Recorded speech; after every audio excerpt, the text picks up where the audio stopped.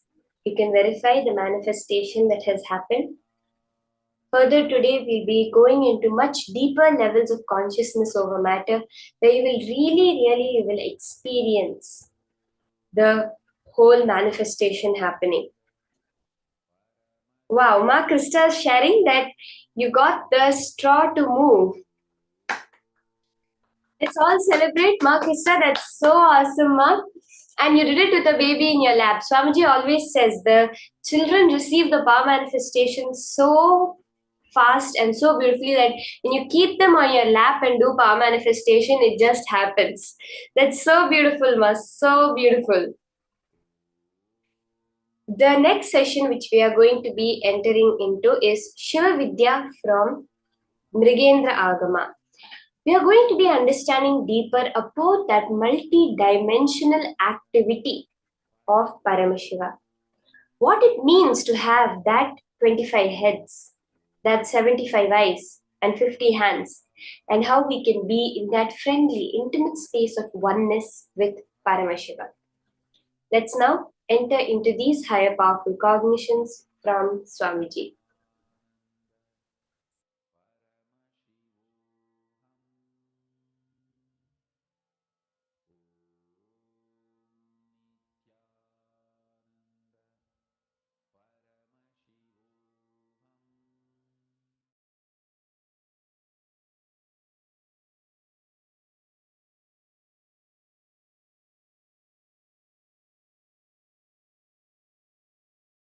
I'm going to introduce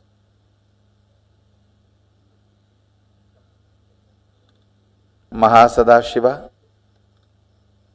all his aspects and dimensions. Even if you don't intellectually catch it, it's okay. Just sit. At least let your intellect knows he is beyond your intellect. Even that is also in a way catching it. Knowing that you can't know it also is in a way knowing it.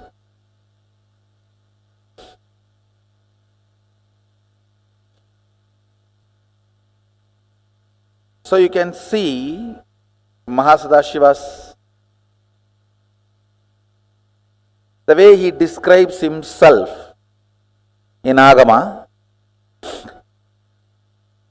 with Adi Shakti.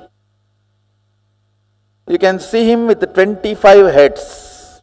I should say, head without third eye is head. The moment third eye is awakened, it's no more head, it's identity. Head becomes identity when third eye is awakened.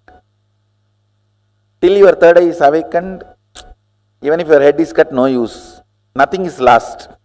Because nothing worthy is there in the head.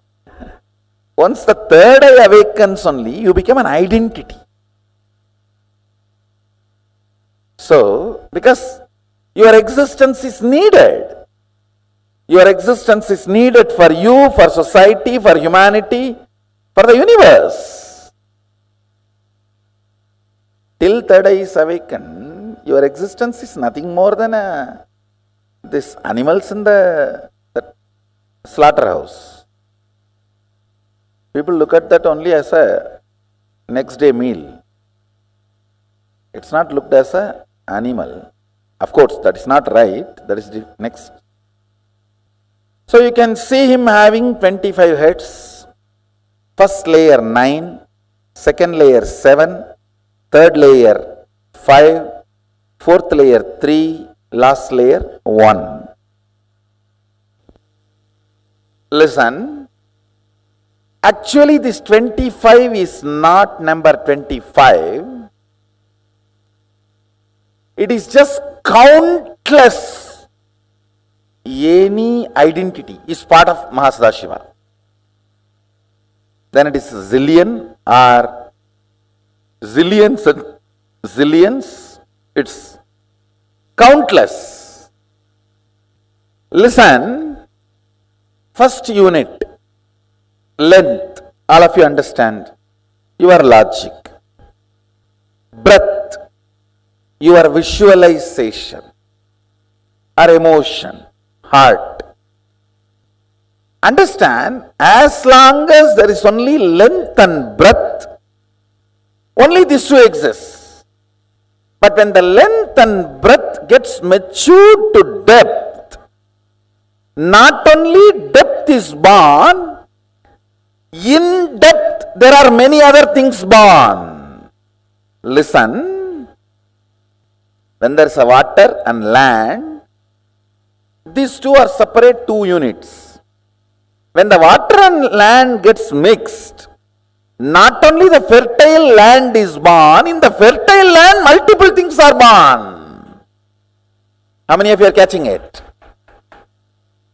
That multiple things in depth, when the length and breadth operates, the first thing starts is Shabda. Shabda. In depth, length and breadth crisscrossing. Your visualization and your logic crisscrossing. In depth manifests Shabda. Like one man, one woman becoming husband and wife and living in a home creates Shabda.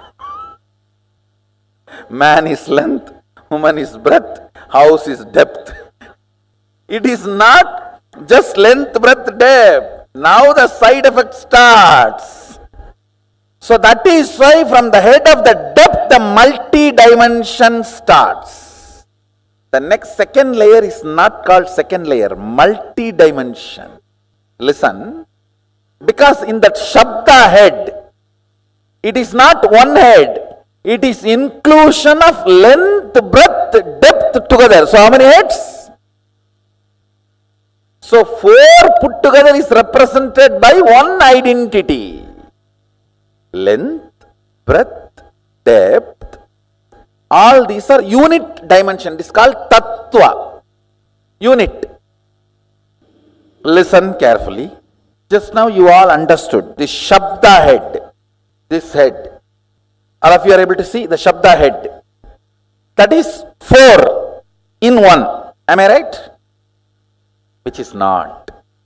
Listen carefully. To give you the first initial understanding, I told that is 4 in 1. Now listen. Length is 1, breadth is length, breadth plus breadth 2. Then depth is length 1, breadth 2, depth 3. So how many?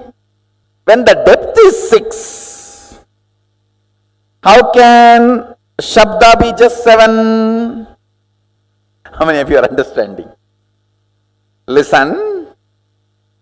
So now, 1 length, 2 breadth, 3 depth, put together goes into multi-dimension. So it is not 4. It's how many? Let's calculate. Length 1, breadth 2. So how many it becomes now? Plus 3 of the depth. So then 6 plus the 1 Shabda, the which is outcome of the 6. So how many? Shabda is not 1. Shabda is how many? 7. Listen. 7 plus this 3 plus this 2 plus this 1. How many of you are getting? So what is the Shabda number? When you look 13. When you look superficially, how it looked? No, first 4. 1 layer depth. When you look, how it looked? 7. 1 more layer depth. When you looked only where it is coming. So the Shabda head is not 7. You see how he describes, when you look in the front, 9 faces appear. When you look in the side, again 9 faces appear. When you look in the back, 9 appears. When you look this side, 9 appears. Then it is round pyramid structure. 9, any side if you see 9, it does not mean one layer has only 9. Understand? Come with me. In this calculation, I am teaching you depth.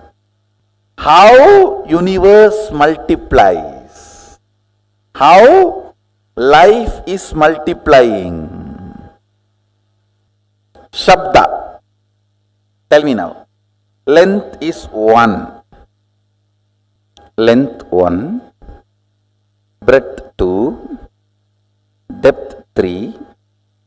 So in depth, how many heads are there? So now, this gets into Shabda, where Shabda, when it is, see, till your child is born, he is part of both of you. The moment he is born, he is one independent entity. The moment Shabda is born, he is independent entity having all. Length 1, breadth 2, depth 3 as part of him. Because he has become independent, he himself has one more length, one more breadth, one more depth. Everyone is catching? So it is not plus, it is multi. Universe is multi-dimensional, not universe. The word is itself is too small. Multiverse is the right word. Now, when time is added to the length, breadth, depth, the next dimension, next unit is time.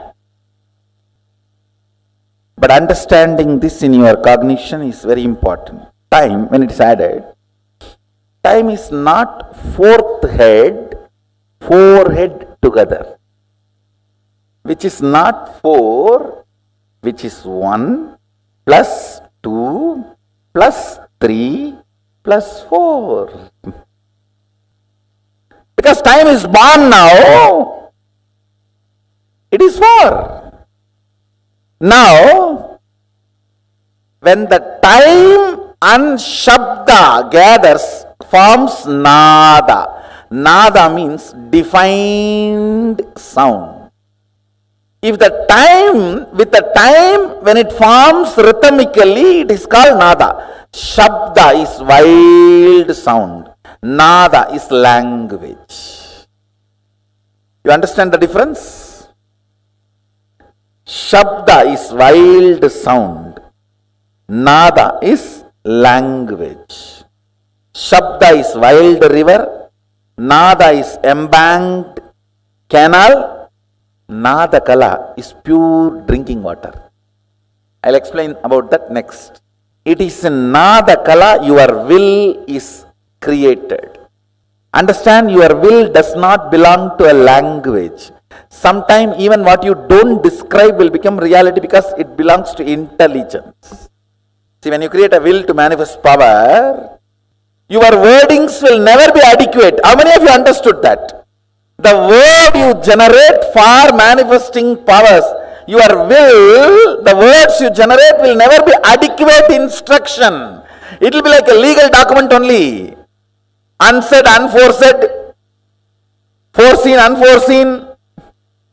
A person who can bring integrity to his thought current only can experience Nada kala. Means while you are thinking, completion. Listen carefully. Listen. While you are making a will to manifest power, if you are not comfortable and complete enough about the instruction you generated, and you are feeling very unstable, little incomplete. I don't know whether I did it right and am I completely creating the word. All this, how many of you are having? That is what is non-integrity with yourself. That is why insistence on integrity. You understand, integrity is not morality. It is a spiritual power. Ability to make a clear will. Hey, this is it. Leadership, integrity is one and the same. Chastity and integrity is one and the same. Listen now. I am not asking you to practice integrity as a morality. I am asking you to practice integrity to define your nada to nada kala. Means subtle purification in your thinking. Subtle purification in your thinking makes your whole body ecstatic. The nada kala. Understand, this whole detoxification is to raise your shabda to nada, nada to nada kala. To bring you more and more integrated to your thinking. That's all, nothing else. What you want, if you can tell yourself, you can get it because you are Mahadeva. Understand? Length 1, breadth 3. How many of you are understanding? It's not 2. It is 1 plus 1 plus this one, 3. Depth 1 plus 3 plus what? 3. 1 plus 3 plus 3, 7. Because the moment depth is born, that is 3. The moment child is born, you can't keep him as you want. Because he is born out of you does not mean he will be under you. You always have this stupid thing, equating him also as equivalent to you. No, he is both of you put together and his own craziness. You never value his craziness. Understand? That is why you are shocked when you see his craziness. So now, what about time? You yourself calculate. 1 plus 3 plus 7. So what is the number?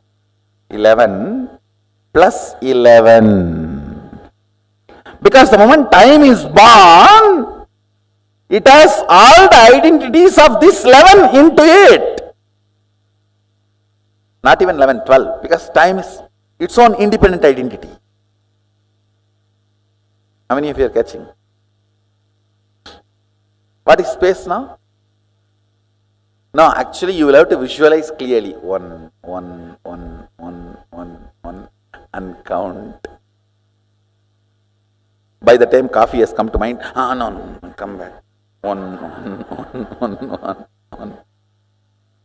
I am not confusing. I am making you guys understand the futility of your mathematical length. I am just making you guys move to the next level. How many of you are catching what I am saying? It is not pyramid structure, it is living identity structure. See, again it is gone. Tell me, like, now you are in the time zone. What all you can experience? The very depth of the time. Lengths, all the things. Breadths, length and breadths. Depths, length and breadths and depths. Lengths, breadths, depths and time in time. Listen, I am not confusing you, listen. Length of the length and length of the breadth both exist in time. Length of the length and length of the breadth and length of the depth exists in time. I mean, if you are catching, because now time is born, the length of the time. I mean, if you are understanding. You may think, why should I know all this? Because, listen, even all this being informed to your depth, you will play with the powers very properly, and you will know if at all you are stuck somewhere where you are stuck, and you can just clear it. Now listen to one line. How many of you think Shabda is totality of length, breadth, depth? From that Shabda appears. Listen, yes, it appears from length, breadth, depth, no doubt. So you will put the totality of length, breadth, depth to Shabda, but it cannot exist without space. That is why multi-dimension. Anything in multi-dimension may be generated from some of the unit dimension, but it cannot exist without all the unit dimensions cooperation. How many of you are getting? So all the unit dimensions have to be present in even the first of multi-dimension. Understand? I am teaching you the tattva, unit of the cosmos. Can sound, shabda, exist without space? In length, breadth, depth, it will be generated, but it will die the moment it is generated. Only if the space, it can hold it and keep it alive. Without space, can the sound be kept alive? Then without space, the word I utter here, sound I utter here, it will die here. It will never reach your ears. It reaches your ears because there is a space. How many of you are understanding? So, multi-dimension means all the unit dimensions have to be present there.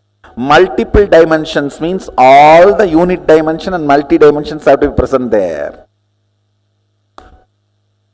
Now calculate.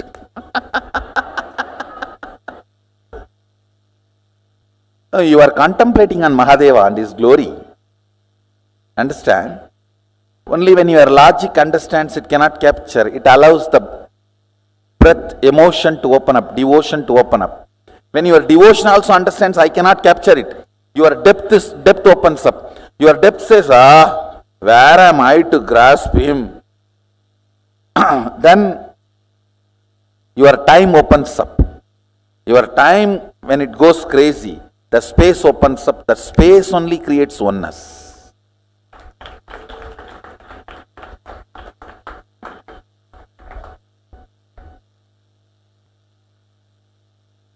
Listen, engaging with infinity is not to measure it, but to get disappeared, dissolved into it. So till you dissolve into it, you have to engage with it. You cannot say, oh, it is infinity, so I am sleeping. No.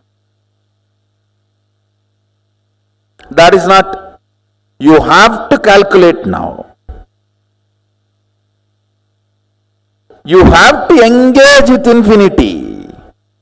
Oh, it is infinity, I came to conclusion I am sleeping is Vedanta. No. In Agama, you engage with infinity. Each of you, the numbers you arrive, that many number of powers you are going to manifest. Then decide. Engaging with Mahadeva. He is proposing, will you become me? Understand, engaging with Mahadeva, engaging with infinity.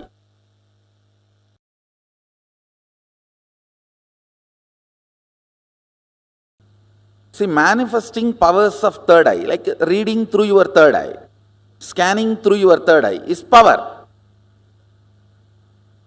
But understanding the fundamental principle, unit, tattva, why you are able to do? Because you connect your third eye with a third eye which is already awakened, your master's third eye which initiated you. And that third eye is connected with all the existing third eye. Then the power you manifested through your third eye is not limited to your third eye. You can read through any third eye. That is what is powerful cognition. Understand? Now, if you have manifested 56 powers, one powerful cognition, you will manifest multiple 56 powers. 56 into 56. Because each power, when you manifest powerful cognition, you will manifest through any body available anywhere. Understand? Don't get overwhelmed. Don't feel crazy. Feel gracie, not crazy.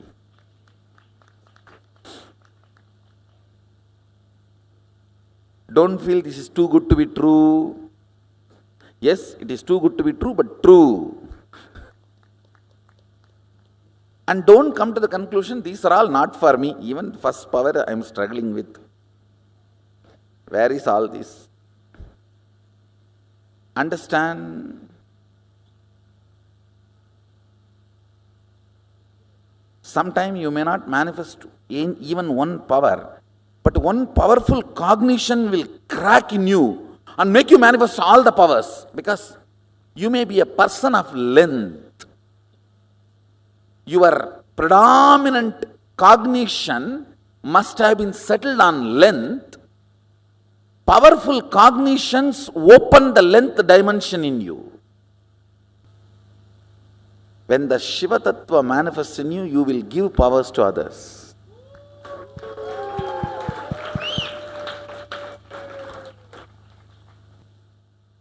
Powerful cognitions are the highest software with which your life needs to function.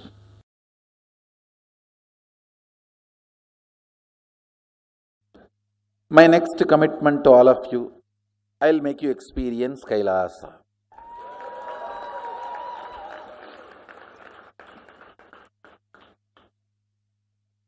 The very light of Kailasa removes all the blind spots in the beings.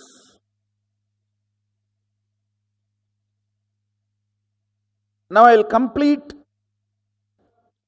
Vidya Tattva and Shiva Tattva, both,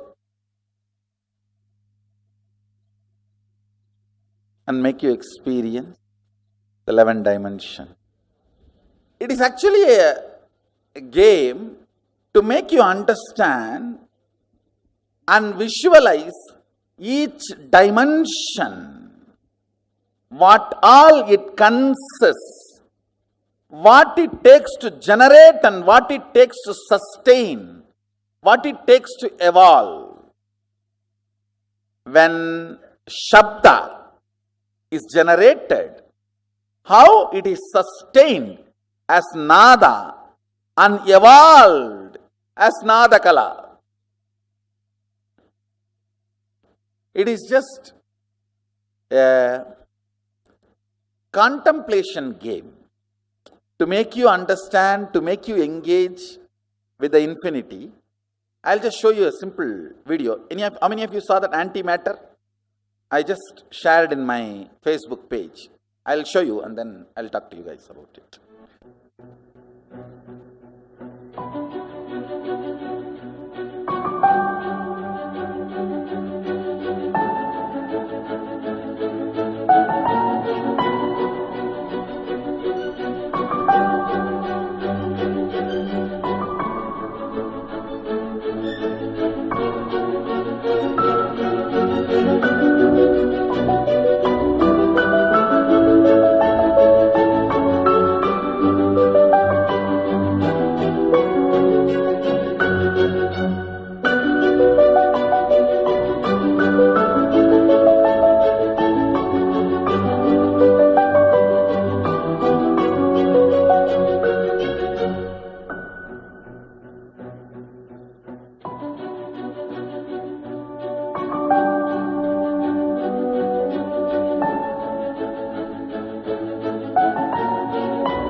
How many of you teleported successfully at least once? Raise your hand.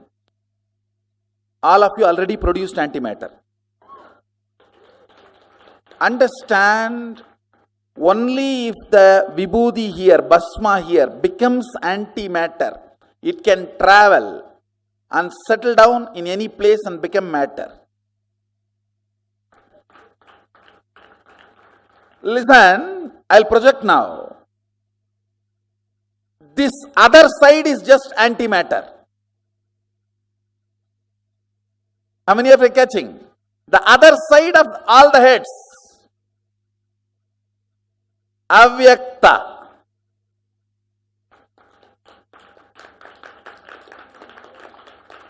Understand? Now I have given one side. The other side is avyakta. Avyakta means antimatter, unmanifest, which exists but does not have any of the positive perceptive qualities of this vyakta. Listen, vyakta means which exists and can be perceived with a positive definition. With the positive definitiveness which you can perceive is manifest, vyakta.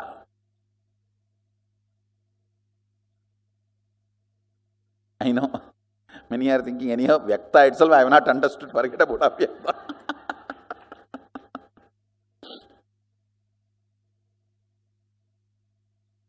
ஏண்டா மேக்ஸில் 100 mark வாங்கின, இங்கிலீஷில் ஏண்டா 20 mark வாங்கியிருக்க, அது பக்கத்தில் உட்காந்து எழுதுன கேள்றா, என்ன ஏண்டா கேட்குற? Means one father is asking his son, in maths you took 100 mark, why in English only 20 mark? Father, you should ask that to the fellow who was sitting next to me and writing the exam, not to me.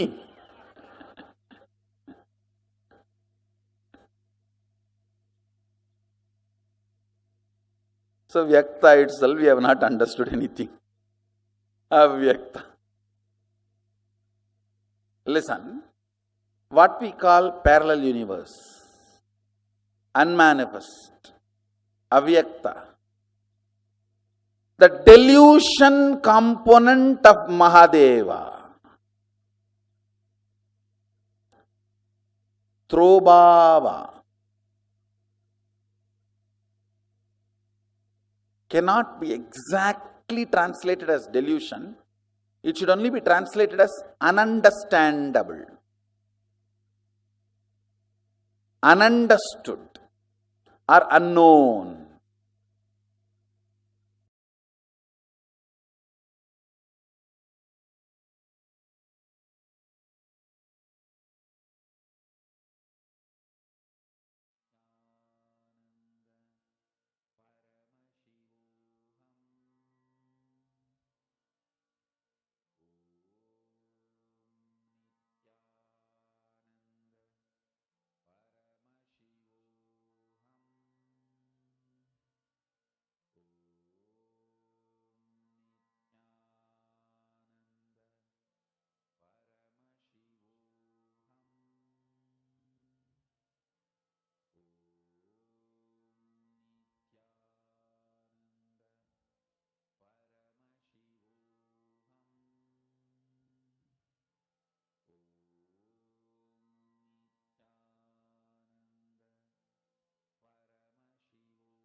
understanding the 25 heads of Mahasadashiva.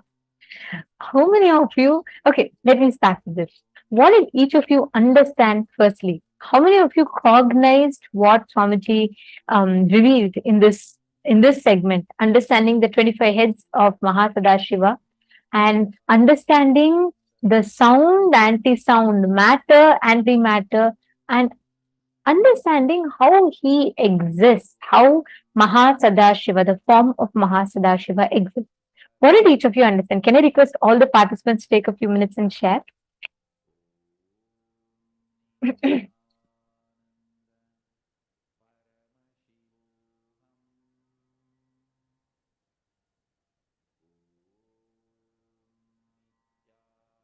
This is a very, very powerful, very beautiful truth that Swamiji has revealed. Understanding how Mahasadashiva, the form, exists. And you know what is interesting? You cognizing the whole existence, the manifestation inside of you. How you may wonder all these concepts, like earlier, right? Earlier on, I used to always think all these concepts. Okay, what about it? What about matter, antimatter? And there were these when I was in Gurukul initially. I used to read some of these Stephen Hawking's book. He'd written one about the quantum theory and about the universe. So I was just a little intrigued when I started reading, but halfway through, I just lost my passion or interest for it because I thought, okay, how is this relevant to my life? How is it going to be relevant to me?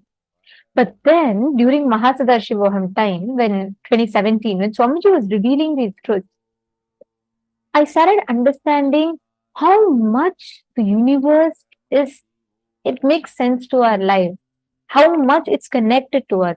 And understanding about the universe enables you to harness the different powers that the universe has, which we don't access, which we don't use. Or let me put it this way, which we don't even know exist. So we lose out on using them. Do you know that the stars speak a language to us? The energies of the universe, the waves, where the moon is, and what the cosmos has conveys something to us.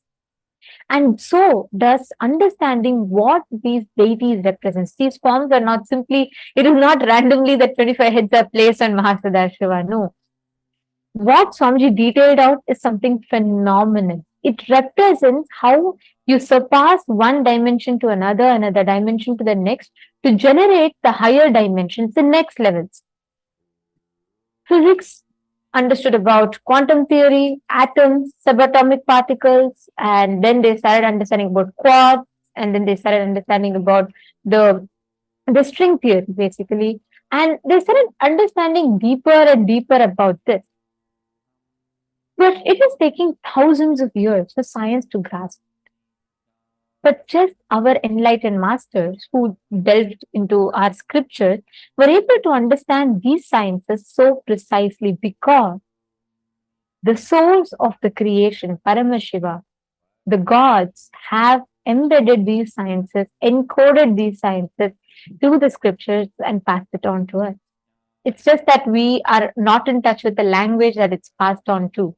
And that is why avatars come. They need to communicate in a language that me or you can understand, and we can benefit from these signs. So someone has already put it all out there, and it's just a matter of you reading it and understanding it. And that is precisely what Swamiji is bridging it for us. This is such a unique, such an important concept. Ma Krista Hetman, understand, you said, right? You were very excited. You were so surprised when you saw the straw move and how the whole manifestation happened. Understand, at those moments, you are tuning in not as a Krista Hetman, or not as a mom, not as a woman, not even in the human realm.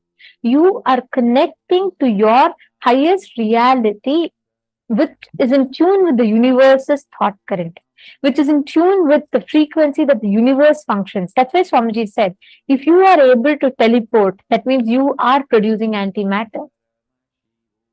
If you are able to move the matter in front of you, there is some energy that you're harnessing, which is not connected to you, or I should say, which is not really cognized by us in this physical realm. but it exists.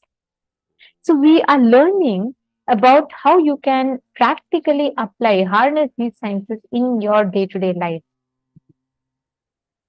And that is the power, that is the way the whole universe, cosmos, manifests, functions, and lives and radiates through us.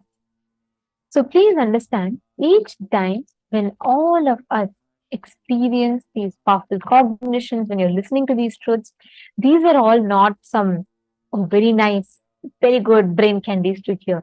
These are science, science that will make sense to you much more than anything else. If you know, if you learn about this, Swamiji said that length becoming breadth, breadth becoming depth. At that juncture, Shabda, Nada is generated. The Nada Tattva. Like this, each dimension, the merging of these dimensions represents or gives birth to the higher dimensions. And this is what is Shiva Vidya. Identity awakening in us. And just these calculations that Swamiji revealed, if you understand that, you will just know how your brain expands. You'll be able to see it. The conscious elasticity happens inside of us. Okay, let's do this. Can each of you close your eyes for a few minutes? Close your eyes. Okay. Can I ask each of you to visualize Paramashiva? Visualize Paramashiva with 25 heads, 50 hands, 75 eyes. Visualize it. It's okay if you take time. Just visualize. Close your eyes. Visualize Mahasadashiva, Paramashiva. Visualize the 25 heads.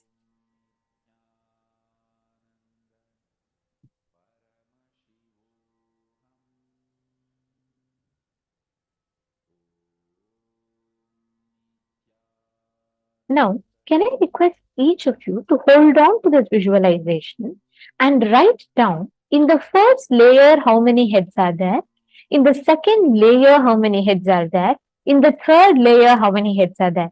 Come on, let's see. You're all going to just visualize. You're not going to Google see an image and count it. You're just going to visualize as Mahasadashiva. Now I see everyone's eyes opening up wide. Yes, you have to go ahead and count exactly how many heads are there in each of these rows. So the first layer, how many? The second layer has how many? The third, how many? The fourth, how many? And the fifth layer, how many? Come on. Please start. Please write it down.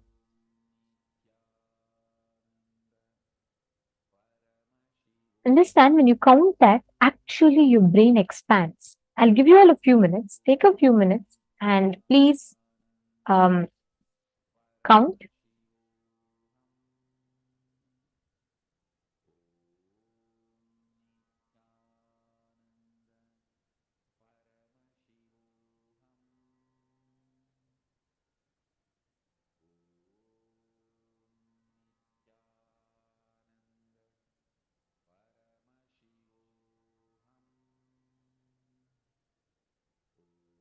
Write down. In each layer, write it down.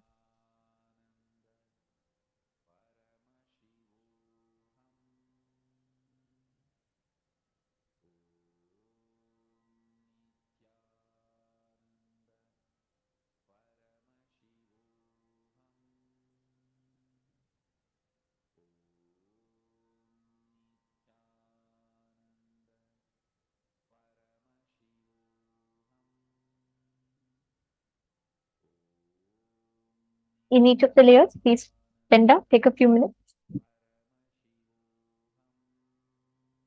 Count in each of the layers. See, just visualize. When you visualize itself, your brain has to awaken. Your brain has to expand, experience a conscious elasticity.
Please count and write it down. You all can see here. So in each layer, how many are there?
How many of you finished? Please post your calculations.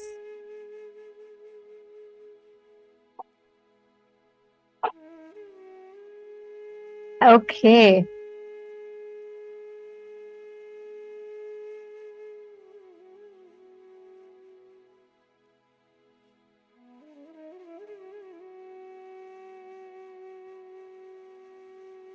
Okay, Ma Yoruzu is saying, Ma, please explain. I'm very confused about the heads. Okay.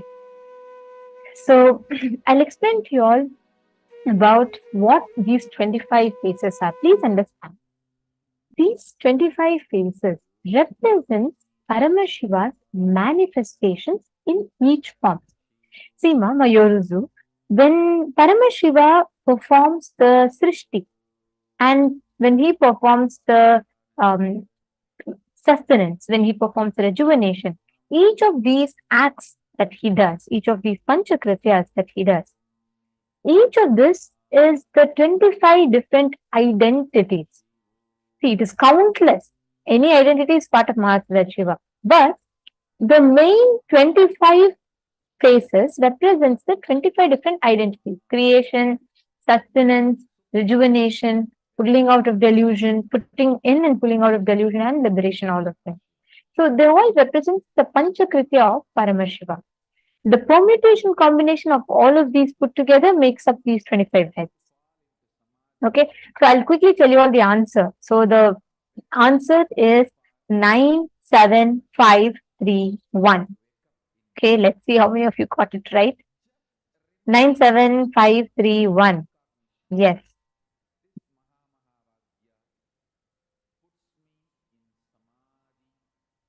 See, actually, when you count it later on, when you projected a picture, when you visualize, when you understand these layers of Paramashiva, like the faces, what each of them represents, you will start understanding the various different dimensions in which Paramashiva manifests. It's just to meditate.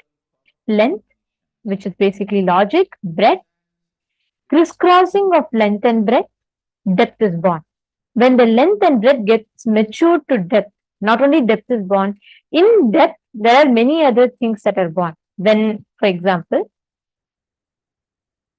when water and land mix up together, water is separate, land is separate. When water and land mix up together, not only fertile land is born, the more many other things happen along with it. Like there are so many things that are born out of that fertile land. You get so many different elements, you get so many mineral soil, so many different things happen at that time. The very fundamental properties itself start transforming. Are you all understanding? The very fundamental properties of the fertile soil is completely different from this water and land as separate units. Now, understanding these panchakrityas of Paramashiva, the 5 different cosmic acts of Paramashiva, will enable you to cognize these existence as he manifests.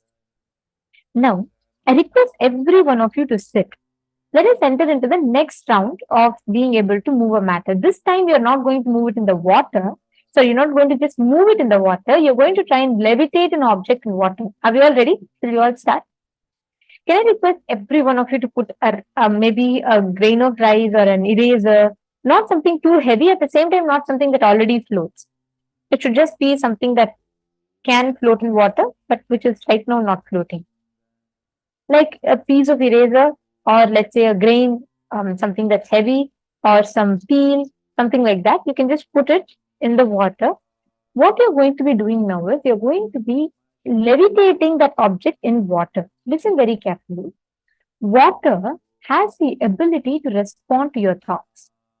Water responds. The molecules in water can quickly absorb and grasp our thoughts, our emotions. So the water particles get the form that they take, they are directly impacted by the thoughts that you hold, the cognitions that you cherish. Okay. Now, what you're going to do is you're simply going to visualize Mahasadashiva, the 25 heads of Mahasadashiva, and look at the water. With that, you're going to be able to levitate the object in the water. Understanding?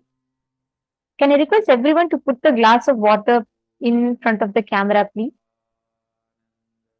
See, all of you can see. I'm just going to show you all very quickly a short experiment that happened, which will show us the different ways that water responds to our thoughts.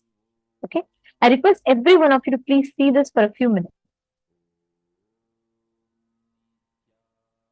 So this was an experiment that was conducted, which by Dr. Masaru Emoto from Japan, and he took water samples from one river and he put them in three different glasses. The first glass, he speaks the words, beautiful words like harmony, eternal, and he studied under the microscope the responses of water molecules when good words were uttered. This is for the bad words, when the word Hitler was uttered. Same way when the word love and gratitude were uttered. Joy. So you can see these are real-time pictures of how water molecules responded and how for each of the word, the water molecules formed a particular structure.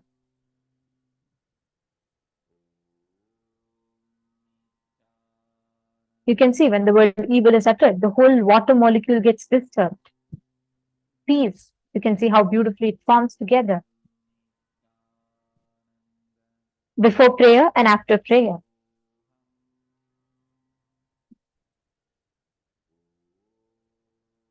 And see the impact of words and understand these are not just words alone. Remember, every time you are interacting with the water, how will the water know the meaning of what Hitler is? It does not respond to your words, it responds to your thoughts and your space. It's not just words. Okay, you can keep being very violent inside and say, I love you outside. Water will still not respond to it. It's the emotion, it's the thoughts, the space that you cherish inside of you. How many of you are understanding that? How many of you seeing this? Your words have power. Your space has tremendous power over existence. Each of you place water can immediately observe and respond to your thoughts, your space. Exactly, that's right, Makrista. Now, each of you put a glass of water and put something that you can levitate. You only need to visualize your Mahasadashiva, 25 heads, 50 hands, 75 eyes. Sit and chant the Mahavakya from that space. You will actually see physically the matter will start moving. The water will respond to you. It's a simple, straight science. Someone who is not even initiated, just a scientist, he was able to create such an impact in the water. Now, we're all initiated beings who are becoming superconscious beings guided by the avatar. It is even more easier for us to manifest. Just sit now. Put a glass of water, keep eraser, grain, anything. Your only focus is visualizing you are Mahasadashiva, and with that visualization, commanding for the object to levitate. Declare that space of oneness in you and start the manifestation. See, it is again and again, remember, it's the power of space. So, what you create the space for matters. Hold the space of completion in you, and water will reflect that exact same thing. Please start the manifestation. Nithyananda Paramashivoham Om Nithyananda Paramashivoham Om Nithyananda Paramashivoham Om Nithyananda Paramashivoham